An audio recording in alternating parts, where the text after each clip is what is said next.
sujet que j'aborde puisque, vu les circonstances, il y a de fortes chances que ça se produise et c'est une situation très difficile à vivre autant qu'à comprendre. Les âmes jumelles ne pouvant se rencontrer avant la trentaine, chacune aura eu toute une vie bien avant cette rencontre. Certaines auront des enfants, seront mariées, ou peut-être déjà séparées de leur conjoint, parfois les deux seront en couple.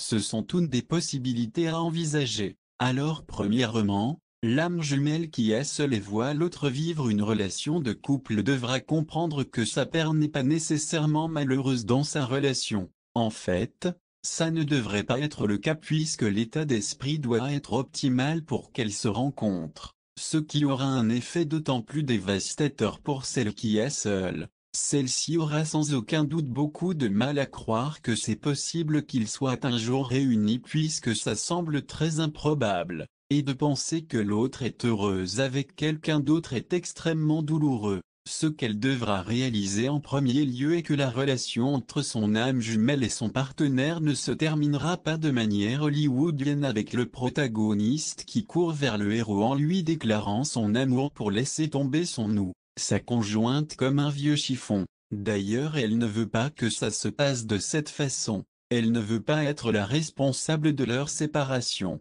Il serait tellement plus facile alors de savoir que l'autre est en couple avec quelqu'un de détestable et qui ne mérite pas du tout son amour. Or il lui faudra se résoudre au fait que ce n'est pas le cas, et c'est ainsi qu'elle voudra que ce soit, ultimement. Je m'explique. Lorsque j'ai appris que mon âme jumelle était en couple avec quelqu'un avec qui elle était bien, j'ai demandé à mon ange une raison d'y croire. Car c'est dans un film que l'homme quitte sa femme pour aller avec une parfaite inconnue. Juste une fois, une seule véritable histoire, où ça se serait passé ainsi. J'avais besoin de ça. Alors il m'a guidé vers un forum où j'ai pu y lire des témoignages, d'hommes comme de femmes. Les histoires se ressemblaient toutes en fin de 85 contes. L'homme était malheureux avec sa femme, une autre est arrivée dans le portrait, il a été tenté. Il a quitté sa femme pour aller avec une nouvelle conquête avec qui la passion était intense.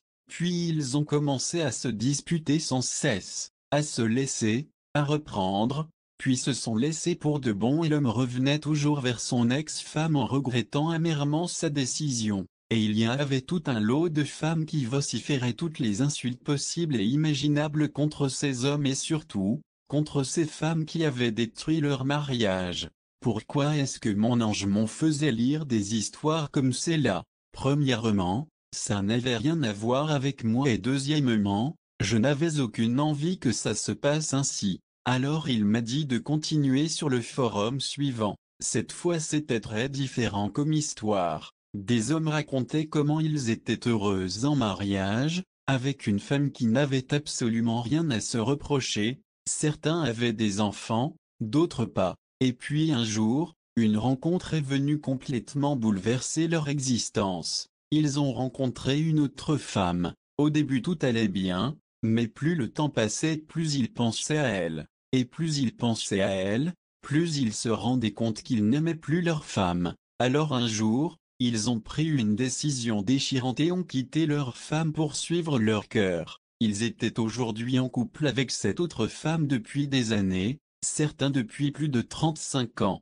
et aucun ne regrettait leur décision. C'était une relation harmonieuse et agréable. Tout le monde s'entendait bien d'ailleurs, parce que personne n'avait rien fait de mal. Ça semblait presque trop beau, mais voilà, il y en avait plusieurs histoires comme celle-là. Les différences entre les premières et les deuxièmes sont flagrantes. Les premières sont marquées par la passion. Leur couple n'allait pas bien, leur femme les négligeait, et ils agissaient sur un coup de tête. Puis ils regrettaient. Nous n'avons pas les idées claires lorsque nous traversons une période difficile et il devient facile de rêver à mieux. Mais lorsque tout va bien et que mieux nous arrive, cette fois nous sommes enclins à prendre une décision réfléchie et que nous ne regretterons pas. Cette vérité s'applique pour toutes relations amoureuses, mais elle est encore plus importante lorsqu'il s'agit d'âmes jumelles. Personne ne rêve du premier scénario, alors pourquoi tout faire pour qu'il se réalise? 86. Pour moi, c'était un sujet d'autant plus délicat puisque c'est quelque chose que j'ai toujours refusé. Tomber amoureux